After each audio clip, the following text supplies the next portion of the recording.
So this month, September, marks the 18th anniversary of the launch of our first book, Looney Spoons. I know, I can hardly believe it. So doing the math in my head, my sister and I were ages 9 and 10 when we wrote that. Here we are, in our turtle pool, striking a pose. Because I'm the author of Healthy Cookbooks, a lot of people think that I'm going to be talking about recipe ideas during my speaking appearances. You'll soon discover why that's not going to happen. However, I do share one secret recipe that's super juicy, it's really satisfying, and it's really easy to digest. I call it the Looney Spoons recipe for success. Our entire Looney Spoons story is really about following the heart. It's about dreaming really big, about refusing to give up, and overcoming incredible odds. It's about belief in oneself and belief that really anything is possible, even when people tell you otherwise. It's about listening to your gut instinct, those voices in your head, those little whispers you hear nudging you one way or another. It's that inner guidance that's really a connection to something that's much, much bigger. We both had full-time jobs. I worked at a sales executive at Corel Corporation in Ottawa. That was a computer company. And Greta worked on Parliament Hill for the Minister of Revenue. That's Podleski, not Lewinsky. It was a paid position. She was not an intern. After 1 month, we decided this was it. We'd quit our jobs and work on our idea full-time. And we both made a pact going out the door that morning that we would quit our jobs. So I remember at 11 o'clock in the morning calling Greta and saying, "Did you quit?" And she said, "No." And I said, "Neither did I." And we hung up. And then I called her back at 4 o'clock and I said, "Did you quit?" And she said, "No." And I said, "Well, I did. And you have to go in there right now and quit your job." So she took a big gulp, and then she had to go in and talk to her boss, and she couldn't bear telling him she was leaving her safe, secure, well-paying job to work on a cookbook with her domestically impaired sister. So she decided to tell her boss she was leaving to work on a secret project with her sister. Like, who talks like that? Nobody. As she was leaving, she said, "I can't say what it is, but someday you'll hear about it." We just couldn't give up. If we gave up now, we'd never know how close we might have been to success. So many people do that. They're so close, and then they quit. Success was just around the corner. I mean, look at the inventor of Preparation G. If he had just kept going. You're laughing really hard. I like that. You're familiar with that product. We had an everything but the kitchen sink yard sale. We hauled all of our possessions onto the front lawn that we could part with. Stereos, TV, ghetto blasters, clothing, you name it. If it wasn't nailed down, we probably sold it. And then in the heat of the moment, I drove my car onto the front lawn and I tied balloons to it and I sold it for $5,000 because we really needed the money. Then we got our big break. On his way home, Dave stopped at his parents' house and he gave the sample pages to his mom, who's an avid cookbook collector and a really good cook.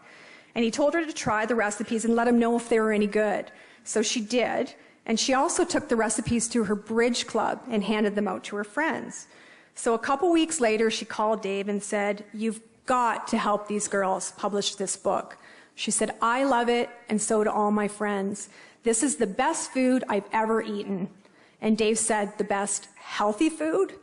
And his mom said, "No, it's the best food, period. I want 15 copies as soon as it's printed, and so do all my friends." Well, that was enough market research for Dave. He was in. And as you probably know, Dave Chilton is now one of the dragons on CBC's Dragon's Den.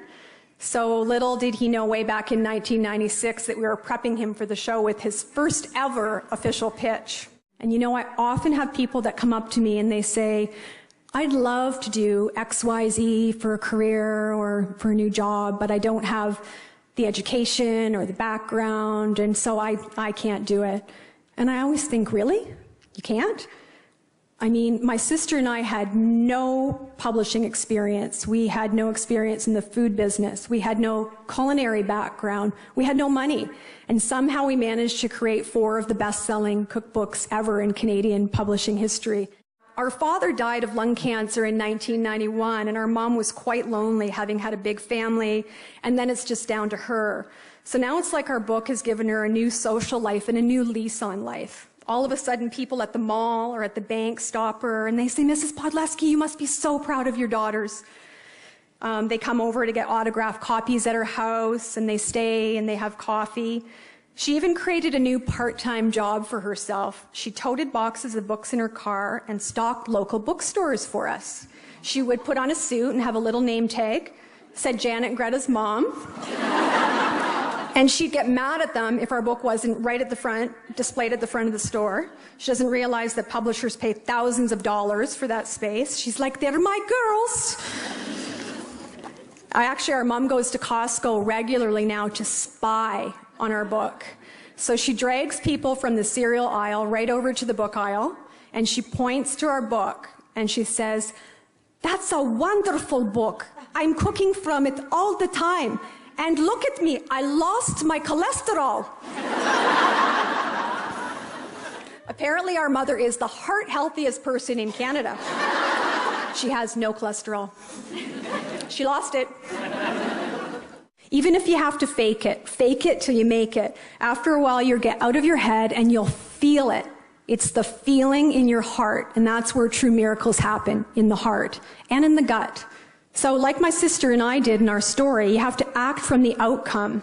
Emotion, you have to have elevated emotion and get super excited about it so you feel it in your body.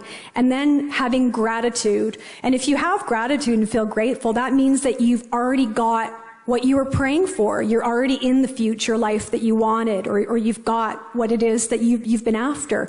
And then you'd have gratitude. That's when big things start happening. And they've actually hooked electrodes and all kinds of ECGs up to people, and they've done experiments, and they've literally shown how the body changes neurochemically when the emotion of gratitude is used. Nutrition is more than just the food we eat. It actually has vibration and frequency, and that can impact our bodies. So that's why when your mom makes her delicious homemade soup or meatloaf, it tastes so great, because it was created with love. And I see a lot of people when they're eating that big slab of chocolate cheesecake, and I know in their head they're thinking of the 3,579 sit-ups they're going to have to do to burn it off, instead of just enjoying every single morsel. That's what's really important. So if you think something's going to make you fat or kill you, it probably will. A lot of it's based on our thoughts. I see that all the time. So as our thoughts go, so do we.